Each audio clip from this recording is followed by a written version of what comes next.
For Press Fast Latino, I'm Daisy Calavia Robertson, and today I have the pleasure of hanging out with a real-life princess. Dominican-born. It's you. Dominican-born, but Miami-raised.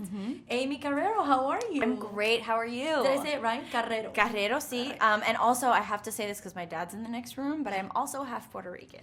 Oh, right. Yes. I totally feel that because I'm half Nicaraguan, Yeah, you half gotta... Spanish. Okay, yeah. But usually when my dad's not there, I'm like, I'm Nicaraguan. Yeah, totally. When the other person's not there, you're like, it's fine. I can totally relate. So you're doing the voice of the first Latina princess, which is a totally big deal. Yeah. Elena of Avalor. So talk to me about that. I mean, here in Miami especially, like, I don't know if you have a love-hate with it, but you're always going to be the girl from the shit Miami girls. I seriously, though, it is like one of my proudest achievements, and I'm so glad because we just did it over a weekend with like some friends that lived in LA, and we've been doing that voice with each other, like the Miami voice, and so we were like, we should just do it, and it's followed me around for 4 years, and I think it's really great. And you actually filmed that in LA? Yeah. That's so funny. Yeah. I bet you not that many people know that. Yeah, we filmed it there. We couldn't afford the ticket to come back home to do it.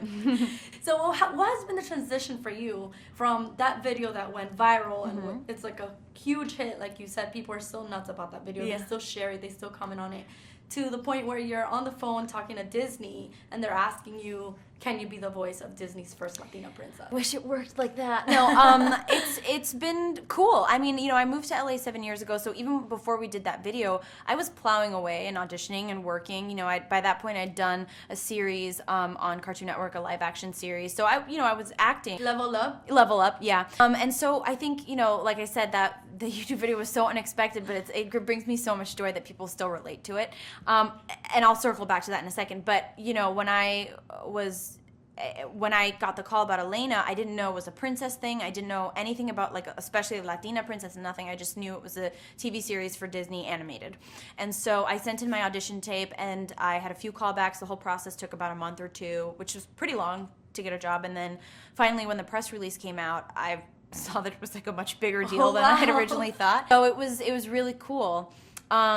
So when the press release came out, you found out more details about it? Yeah, and what's funny is my uncle, he works for Disney, he's an Imagineer at the parks, and he found out before I did. He had like an email, my name was on it, and his last name is Carrero too, and he was like, that's my niece. He congratulated you. Yeah, it was like, very, what are you very talking cool. About? Yeah. So that's awesome. So tell me about Elena. Like, what do you like about your character? I mean, she's a princess. There's a lot of other princesses. Obviously, she's Latina, but what makes her different? What I love most about this story is that she is her own hero, and she narrates her own story. She makes decisions on her own, and she's not searching for validation or any kind of anything from a Prince Charming or a love story or anything like that. Which I think is an important message for young girls and boys, to see someone they admire trying to just find their own place in the world before they go out and try to find love or whatever. So yeah, that's definitely my favorite part. And so that's like the new princess, which is, we're changing the narrative from, Prince Charming, he's happily ever after, he's gonna solve all your problems. And now representing that modern princess, that's, like you said, finding herself. And that's what's so exciting about it all, to be a part of that new wave of because that's what people want now. I think that's where our society is going. People are just focusing on getting their own things together before entering into something more serious. Leadership, then it may seem. Still I know I'm ready to rule. So talk to me about another exciting project that you're doing, Young and Hungry, on Freeform. But what's really exciting is that I hear there's a spin-off. Yeah, so we did a special, we're calling it a very special episode of Young and Hungry, and it's called Young and Sophia, and it's essentially a spin-off pilot. So if it does well, people tune in, we'll maybe get a show out of it. If not, I'll stay on Young and Hungry, and then Sophia will keep going on that show. But it's cool. It's with Ashley Tisdale, and it's sort of like a Devil Wears Prada meets Working Girl, where I go and work for a very overbearing boss, played by Ashley Tisdale, and it's just her, trying to make it in this new world of journalism, which you have some experience in. I will definitely be watching. Yeah. And all your fans will too. Before we wrap it up, I have 2 fan questions. Okay. So I promised them that I would ask you. Ooh. Okay. Okay, so one says, Elena sings so beautifully. Would you like to be a professional singer?